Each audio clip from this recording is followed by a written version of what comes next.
Welcome to opening night, Wolfpack. Catastrophe here, starring as your phantom, because this ghost kitty unveils quite the showstopper tonight, finally dwindling down our last string of Goosebumps fables. So, let's begin our sundown with another fan-favorite production, R.L. Stine's modernized tribute to a classic horror opera, The Phantom of the Auditorium. I know it's taken us eons to reach this beloved chapter, but it was a tad daunting to approach, since once again we've got a huge Goosebumps name to chat up, which legions of hardcore Goose fans adore with a passion as grand as the play it's based on. Phantom of the Auditorium's a vital Goosebumps classic, one of the key iconic tales among the franchise in fact, so naturally we had to ready ourselves since you're in for a return to the amazement of the show's first season, and a faithful adaptation which 100% recaptures its book's epicness. For those unaware, yes, this fable's basically R.L. Stine's love letter and child-friendly version of the legendary Phantom of the Opera horror story. Although it's not a full-blown recreation of the stage play's plot, it does contain numerous references and nods to key elements from the OG Phantom's horror. It's indeed an odd choice for a monster story to sell towards kids, yet good ol' RL does a decent job at it, since he spices up the literary work with his insane spooky shenanigans. Stine truly has one of his typical kid detectives solving mysteries plot as the real premise, but utilizes the opera Phantom's popularity as a theme for his episode to play with, and promote for younger audiences by showing what made the theater thug cool and menacing. Fortunately, that's just one solid trait mixed together with a bunch of other strengths, which made fans fall in love with this episode. Fans love this one, since it not only pays homage to the Phantom of the Opera, but it has a super compelling mystery, enjoyable characters, a quirky sense of fun, is extremely loyal to Stine's original novel, successfully brings an underrated Goosebumps foe on the big screen, and showed off how unique Goosebumps really was, because it toyed around with some new horror, beyond the generic monster formula which Stine fell back on a lot during his start. In fact, this story was so widely acclaimed that it was the only Goosebumps book which got adapted into a musical. Holy crap! Yes, for reals, Phantom of the Auditorium was so loved and so popular that it's the only Goosebumps plot which was morphed into a musical production. So follow if you dare, but all who do beware. for you may find a scare that fills your soul with fright and gives you goosebumps in the night.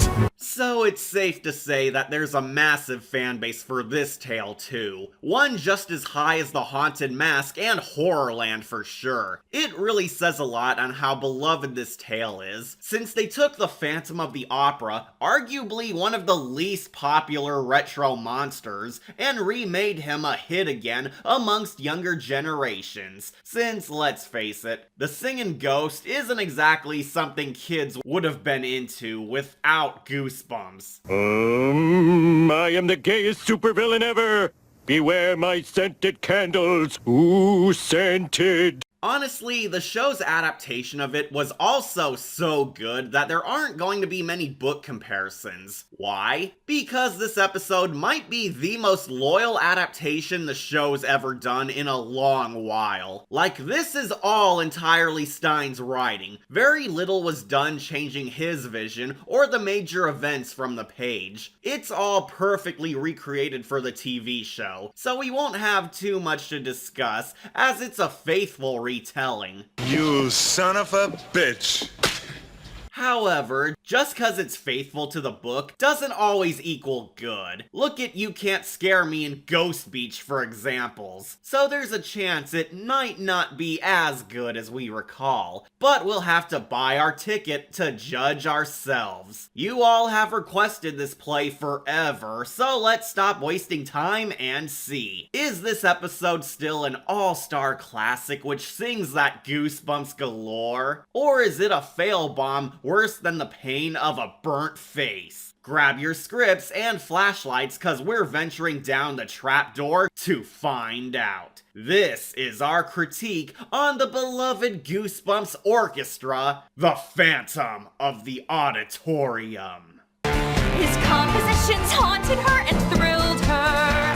His mesmerizing melodies fulfilled her, made her whole. So, our episode opens up with an odd montage of spoilers leaking the plot, introducing us to our leading lady, Brooke Rogers, a middle school drama student who's set to star on their school's production of The Phantom of the Opera. But tragically, she's been suffering nightmares / psychic visions of the monster, in part thanks to an alleged curse looming over her drama class. Brooke's playing the starlet Esmeralda for the kid version of the Phantom, yet she worries for her safety once strange things begin to occur around school. Through classroom bantering, we learn there's a myth that a ghost haunts this school. 70 plus years ago, a young boy who was originally assigned to star as the Phantom of the Opera died in a freak accident, falling down their stage's faulty trapdoor. The school never found his body, but held off on redoing this play all these years, hoping people would forget that dark day. But he could never rest in peace because the ghost was robbed of his chance at stardom, where he now desires revenge upon the school, haunting the halls and poor souls until he regains his role. And with the school finally redoing this play, he may rise again. Rather instantly, the show sets up a really gripping mystery and creepy plot, with a fun cast of sassy drama kids as our protagonists, as well as a deep background behind the ghost and a sense of danger hidden under the school. The horror plot is quite eerie, since it offers the ghost a grim, if tragic backstory, and we quickly catch glimpses of a supernatural character popping up in the shadows, or on the sidelines. Our antagonist is a very unique Goosebumps ghost, as the Phantom's kept entirely shrouded in mystery for 80% of this episode. We don't learn too much about him until later, and because we know it's a normal human rather than a cosmic creature from the dark unknown, the show builds up the Phantom with unnerving tension and dark visuals to make his presence felt. Kind of like a classic ghost. Oh, sorry. Some may be disappointed, but this is another Goosebumps entry entirely carried by the kid heroes, as Brooke and her classmates are the real focus of our episode. Luckily, the cast is super fun, and share a zany chemistry with one another, so you genuinely grow to like, or at least feel entertained by them. I won't deny, the drama class are pretty humorous. I'd be careful if I were you. Yeah, Brooke, Tina's your understudy. She might poison you so she can play the lead. She'd never do that. Throw me down a flight of stairs? Maybe. Brooke, that was marvelous, just marvelous! What about the scenery? Oh, and Corey! Oh, weren't you sensational? Haven't you heard? This play is cursed. Did you cast a spell on it? I'm serious. My grandfather told me about it. He went to this school 72 years ago. And you want to know the weird thing? He hasn't graduated yet. Our heroine Brooke is a decently lovable pro-tag. She's not in the same league as Carly Beth or Brian O'Connor's epicness, yet she's still endearing thanks to her lovable, timid nerd girl persona. Brooke's a cute, nerdy, shy girl who dreams of becoming a big star herself, and earning this role has earned her both high praise and some petty rivalry, granting us a nice character you at least root for. I've come for you.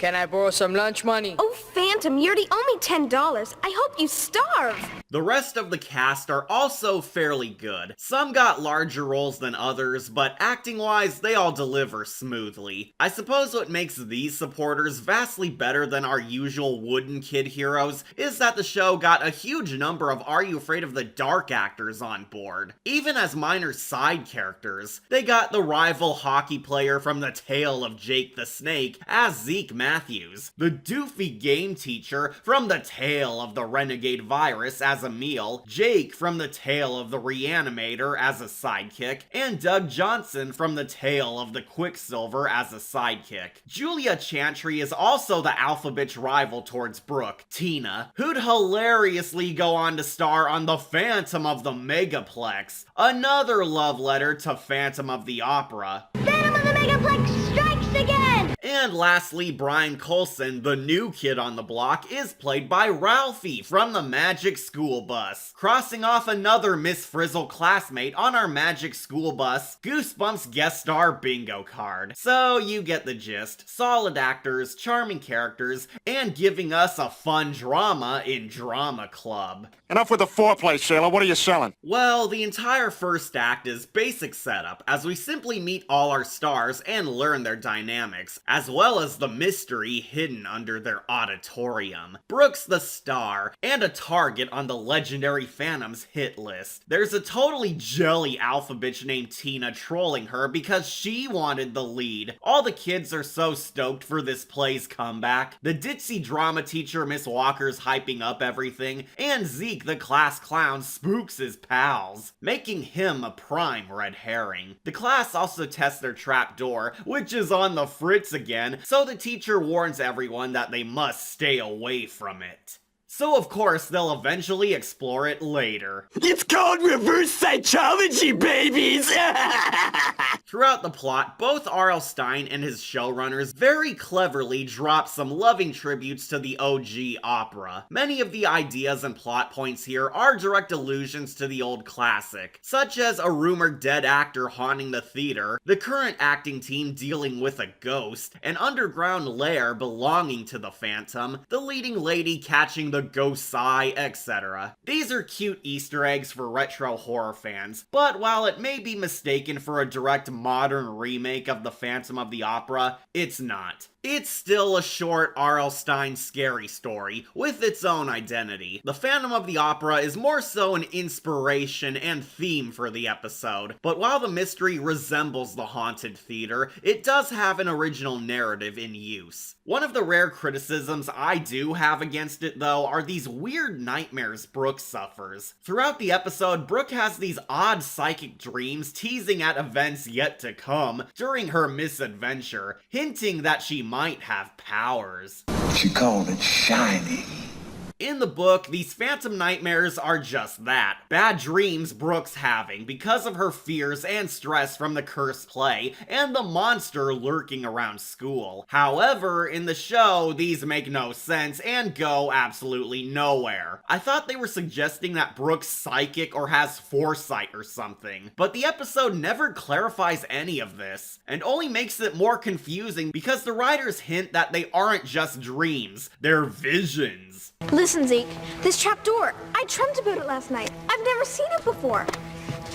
Maybe the haunting has begun. I just think it was kind of weird. These scenes make zero sense and probably should have been cut entirely, because they ultimately do nothing in the entire story. Well, that was pointless. After rehearsal ends, Zeke, the class clown, naturally convinces Brooke to look at the forbidden trapdoor so they can uncover the ruins of the old school. Because, as we all know, girls love being around rats and gross rooms. They open the floor door only to instantly fail right at the start when Brooke loses her glasses. I can't find my glasses! My glasses! I can't see without my glasses! My glasses. I can't be seen without my glasses. Zeke! Looking for these? Ah! That's not funny! Ow, cool it. He didn't mean to scare you. You're just a cowardly priss. Incineration. They quickly get creeped out by Mr. Toggle's basement and barely escape it before the lift freezes, only to get surprise saved by a creepy dude. Who are you? Emil, the night janitor. What are you doing here? Doesn't anybody say hi anymore? The kids avoid trouble and go, but the night janitor also warns them to stay away from the trap door, only fueling our mystery ever more. The next day, Brooke meets our last suspicious character, the new kid, Brian Coulson, who immediately clicks with babbling Brooke, as well as score attention from all the babes. You're in the Phantom, right? Yes, I play the tragic heroine. What do you think? I think you're perfect. SpongeBob, how long you gonna stay in your little fantasy world? It was partially thanks to this episode that Brian got promoted to love interest for Brooke in the musical adaptation. There's evidently a huge shipping community who loves pairing up Brooke and Brian because he does clearly like her in the episode, but their relationship is more explained in supplementary material from Goosebumps. The TV show only reaches cutesy puppy love, but nothing more. Yeah, your friend without benefits. As is, we meet a bunch of characters in this since we're meant to see all the stars except Brooke as potential suspects for our mysterious mask. Though Zeke and Brian are the main two who form a kinship with Brooke so far. However, just as the play moves along, the hauntings commence when Brooke begins receiving death threats from the Phantom, and somebody clearly tails her. She accuses Zeke only for him to admit that this ain't his handiwork. Not helping matters is Brooke grows totally on edge, jump scared easily, doubling her nightmares, and is now targeted by a ghoul. But hey, could be worse. You could be lusted upon by this guy. This ultimately culminates in her worst incident, where the Phantom arrives, jumping Brooke during rehearsal and nearly killing her. Jesus smuffing Christ! Gotta admit, that's some pretty dark horror for this kid show. The 90s were awesome. Now this ghost can best a reptile. And this is the big appeal of this episode. Phantom of the Auditorium's an old school whodunit Scooby-Doo style mystery, where our hero and we, the audience, must figure out who the masked maniac really is, as it literally could be anyone. But who?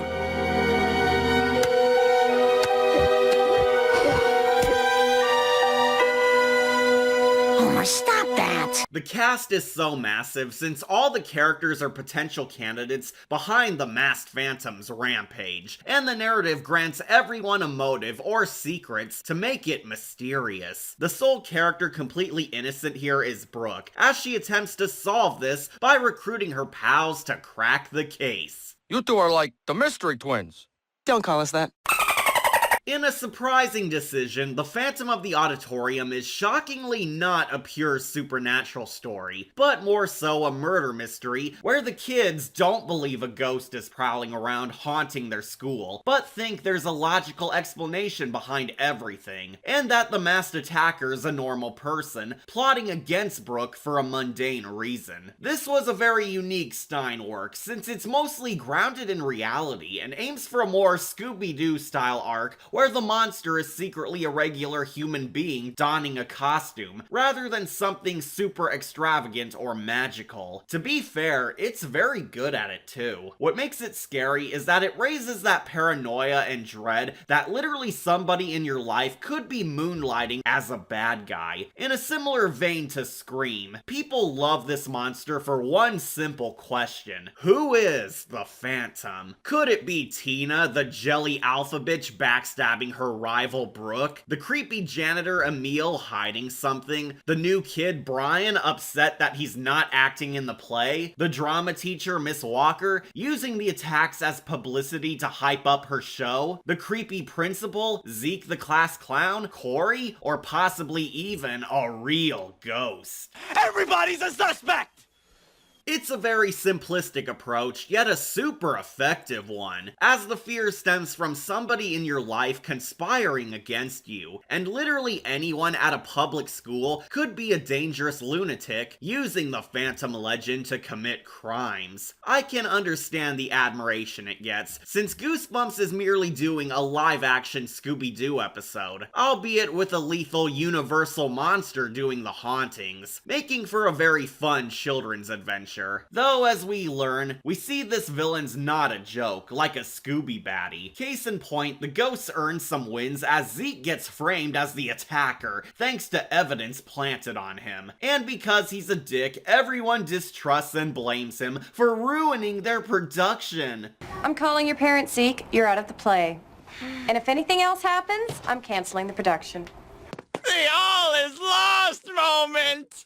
For some reason, Brooke instantly believes he's innocent and wants to help clear Zeke's good name, forming their posse to search for clues. Detective Sunset Shimmer would be proud. Sunset Shimmer, certified detective. Won't lie, I do think Brooke's won over by Zeke way too quickly, since she was a part of the mob accusing him. I know they have a history as frenemies, but it's so odd how she goes from hating Zeke to believing he was framed so fast. Dames! Who can figure 'em? And the drama detectives instantly score a clue upon questioning the staff.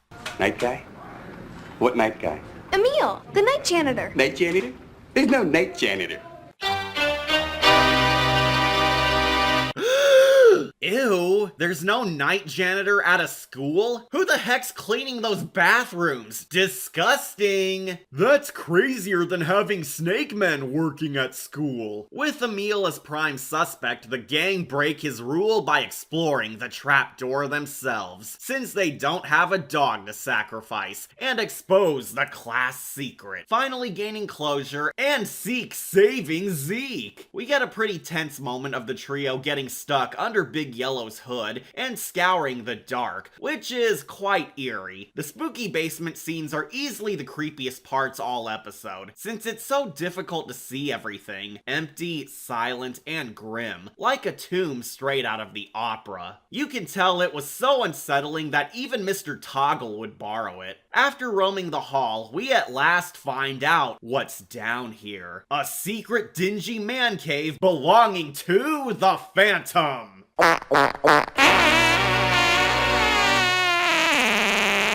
Yep, the kids discover the truth is the Phantom is a mortal being living under the Auditorium's abandoned classroom section, where he jumps them to silence the brats. I told you to stay away.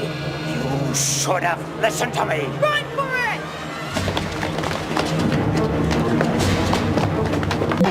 Hold on, kids! I'm coming to rescue the lot of you!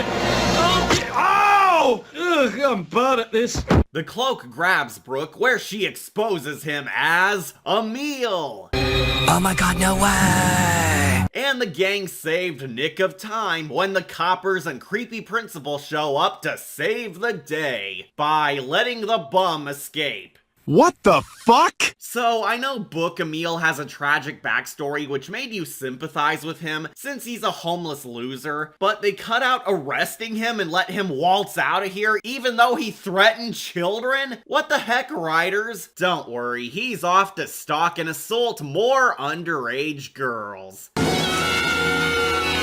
After saving the day, it's here where we gain our big Scooby-Doo resolution. The staff reveal that Emil was really the Phantom. Why? Because, no Kitten, Emil was never a school custodian, but actually a crazy homeless guy who's been squatting under the school for years. Emil has lived here under the ruins of the old auditorium and was masquerading as both a janitor and ghost to scare off the school from locating his hidey hole. The trapdoor leads into his crack house, and he wanted to keep everyone away, but took up the ghost act to spook the kids who got too close for comfort. We found a hat and this old mask down there. That's why he gave us those warnings, to keep us from finding his home. Then all he needed was some sound effects created by this cup and a piece of cheese. Arrgh.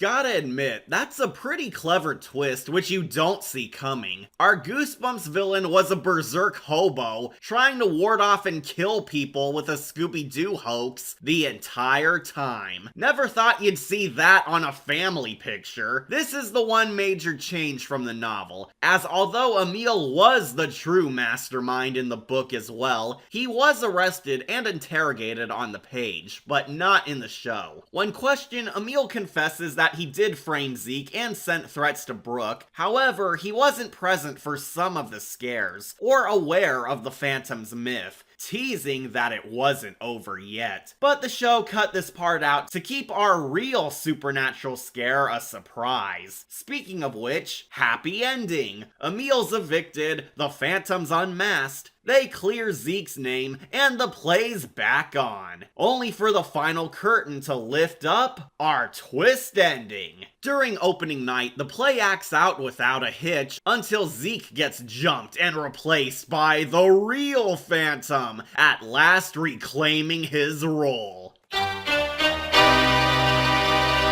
Yep, Stine does one of his famous double twists, where there was a true ghost all along. And we know it's a real ghost thanks to his Ghost Rider eyes.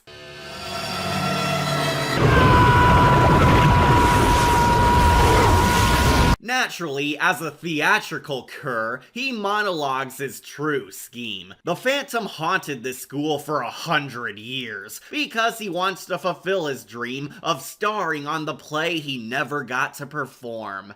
And take a lover to hell with him!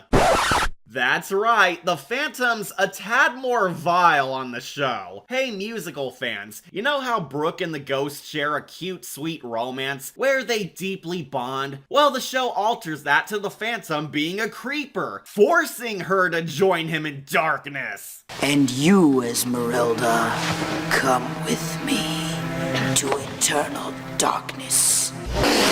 What the hell? Brooke says hell nah by tearing off his face, and he falls. Of course, everyone assumes it was staged and cheer. The play's a smash hit, and they praise Zeke, who the ghost frees. Because ew, Fanny's not into dudes, but he also mails our last scare. We learn that the true Phantom was Brian, who was dead all along. You got it, Brian was a ghost the whole time and was helping Brooke out so the play could succeed and he could finally rest in peace. Oh man, I don't believe it. It's Brian Coulson. Although this aims for a more ominous, scary note, the finale ends exactly like the opera Phantom's Tale. The Phantom was merely a lost soul, craving his last song before retreating back in the dark. A misunderstood anti-villain who only dreamt of more, concluding his life song with the sounds of a tortured soul. Or maybe R.L. Stine remembered he needed a magic twist in an otherwise normal adventure. I don't know. I'll thank you to hold your criticism, my darling. And that, dear audience, was the beloved Phantom of the Auditorium. And after all these years, I still truly believe it's the good version of stage fright. I mean it. Phantom of the Auditorium's a vastly superior take on the haunted drama club concept than the haunting hour stage fright ever was, precisely because it succeeds in all the areas where that crap failed. The drama club kids are actually amusing. There's a true passion for the old tale which inspired it, a sense of magic, creepy atmosphere, funny lines, solid writing, a strong villain actually present all throughout, and a very compelling mystery which feels mysterious. All checkboxes stage fright bombed at. While it's far from perfect, I genuinely agree that this is a perfectly fun and entertaining Goosebumps trip. It doesn't have the grander stakes of a high fantasy, nor a ginormous monster from the Netherrealm, yet it makes up for that with a sinister foe lurking in the shadows, haunting over a generic school, where young adventurous kids go on a Scooby-Doo mystery to resolve a nightmare literally under their classroom, which naturally makes for a fun horror short. Sadly, it does have some scratches that I missed as a kitten. My only real complaint is that the story does feel a tad rushed, and speeds through tons of great moments from the novel, which it could have slowed down a bit and offer some time to breathe in the creepy dread longer. I love the unease that somebody at school could be a dangerous monster, but we don't get enough time to feel that vibe, like on Scream or I Know What You Did Last Summer. Not to mention, this episode's 9 not super scary. Even as a kitten, you never really feel terrified of the Auditorium Phantom, because the show heavily implies it's a normal person under a mask, and not a super being. The Phantom himself is not a trash villain, but outclassed by scarier ghouls. Most of the fear oozes from the underground basement and the twist where Brian reveals himself as a ghost all along. But it's not quite as nightmare-inducing as Slappy, or any of the other ghosts we've had. Luckily, it's far from a vomit tier episode 2, since it has some delight and good visuals holding it up. What made it stand out for fans is that it's a solid live-action Scooby-Doo episode, offering kids a look at an iconic horror monster in a fun, creative adventure, which I do believe it succeeds at. It also helps that it's super faithful to R.L. Stine's book, so just like on the page, it's a cozy little whodunit romp, enhanced by grim craziness, likable zany characters, well-structured storytelling, a rad villain, cute homages to a famous classic, and some golden mystery tropes worthy of the stage. So, I grant this performance a gold skull. Far from a masterpiece, but what it is contains much of that quirky Goosebumps wonder. The Phantom of the Auditorium sought to be a legendary showstopper for our favorite series, and while it won't dethrone any iconic tales, it did succeed at stealing the spotlight. I'm your host, Catastrophe, and hey, still a better Phantom than Gerard Butler. And though his face tormented her and chilled her, his compositions haunted her and thrilled her, his mesmerizing melodies fulfilled her, made her whole. The sounds of a tortured soul. She was beautiful and he was hideous. Okay, so this is Beauty and the Beast. Zeke, less talking, more listening, because here's where it gets interesting. As he has another man, some guy named Ralph, who's tall and handsome and not all that pleased about her latest beau. Ah, always a triangle. Angrily, Ralph treks into his lair where he attacks him and they battle in the passageway below. Awesome! And when he took his last breath, the Phantom welcomed his death. He'd rather die than live apart. When it was over and done, Ralph had killed him. He'd won, but he'd lost Esmeralda's heart. 'Cause though he was pretty, yes, and a keeper, the Phantom's love was so much deeper. A loss that nothing could console. No more she'd see that face that once had chilled her. No more she'd hear that music that fulfilled her. And people say that that's the thing that killed her on the whole. She ran away and was never seen again. But get this, when they returned to find the Phantom and unmask it, they never found a body for the casket. They say he had, depending who you ask it, one last goal. One last goal. To this day, inside that theater or near it, if you listen very closely, you can hear it. The songs of a tortured spirit's fine.